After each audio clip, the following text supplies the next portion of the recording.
আসসালামু আলাইকুম, আশা করি সবাই ভালো আছেন। অনেকদিন পরে নতুন একটা ভিডিও নিয়ে হাজির হলাম। আজকে আপনাদের সামনে মহিলাদের প্রস্রাবের ইনফেকশনের জন্য কার্যকরী ও পার্শ্বপ্রতিক্রিয়া মুক্ত ন্যাচারাল মেডিসিন ক্রেন বায়োটিক নিয়ে আলোচনা করব।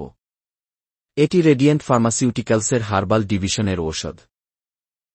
ক্র্যানবেরি পণ্য, যেমন জুস বা সাপ্লিমেন্ট, প্রায়শই পুনরাবৃত্ত মূত্রনালীর সংক্রমণ ইউডি প্রতিরোধে সাহায্য করার জন্য ব্যবহৃত হয়, তবে সক্রিয় সংক্রমণের চিকিৎসায় এগুলি কার্যকর নাও হতে পারে।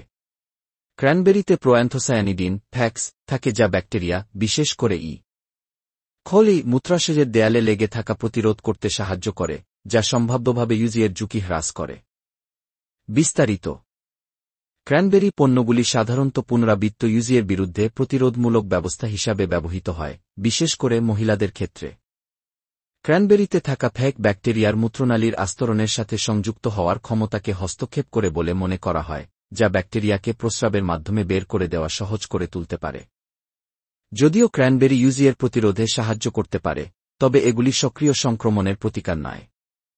কিছু গবেষণায় দেখা গেছে যে ক্র্যানবেরি পণ্য নির্দিষ্ট জনগোষ্ঠীর ক্ষেত্রে, যেমন পুনরাবৃত্ত সংক্রমণে আক্রান্ত মহিলা এবং শিশুদের ক্ষেত্রে পুনরাবৃত্ত ইউজিএর ঝুঁকি কমাতে পারে। তবে বয়স্ক ব্যক্তি, গর্ভবতী মহিলাদের বা মূত্রাশয় খালি করার সমস্যায় আক্রান্ত ব্যক্তিদের ক্ষেত্রে এর কার্যকারিতার প্রমাণ কম স্পষ্ট। ডোজ এবং সেবনবিধি। প্রতিদিন 1-3টি ক্যাপসুল অথবা চিকিৎসকের পরামর্শ অনুসারে।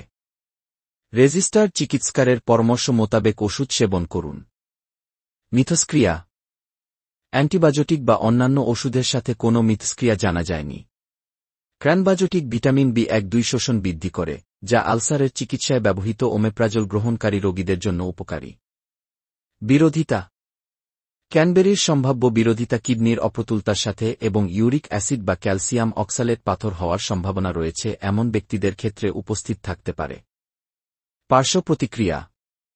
প্রস্তাবিত মাত্রায় সহনশীল। মাঝে মাঝে ডায়রিয়া বা হালকা গ্যাস্ট্রোইন্টেস্টাইনাল সমস্যা দেখা দিতে পারে। গর্ভাবস্থা এবং স্তন্যদান। গর্ভাবস্থা বা স্তন্যদানের সময় কোনো বিধিনিষেধ জানা নেই।